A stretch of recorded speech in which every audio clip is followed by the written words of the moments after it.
লড়েছি, লড়ছি, লড়ব, হয়েছে পরিষ্কার।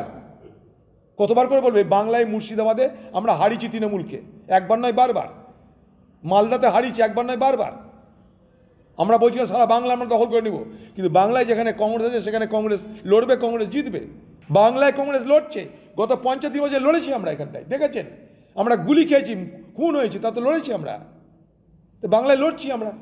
সিপিএম এর সাথে মিশে মিশে কিছু কংগ্রেস নেতা একেবারে সিপিএম পন্থী হয়ে গেছে, যে জন্য আমাদের তৃণমূল কংগ্রেস করতে হয়েছে। যে পতাকাটা হাতে নিয়ে অধীর চৌধুরী কথা বলছেন, সেই পতাকায় 50,000 কর্মী মারা গেছে।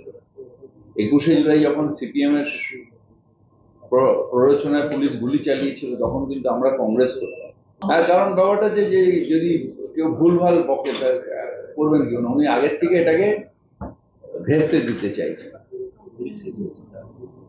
এখন কার কার প্ররোচনায় করছেন বলতে পারেন, সিপিএম এর নাম করছেন, আর পেছন দিকে কাকে সাহায্য করতে চাইছেন সেটা আমি বলতে পারবো, কিন্তু এটা ঠিক হচ্ছে না এখানকার।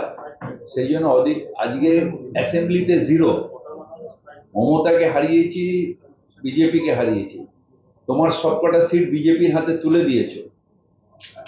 বহরমপুর লোকসভার আন্ডারে সবকটা বিধানসভা সিট বিজেপির হাতে তুলে দিয়েছো, কার স্বার্থে?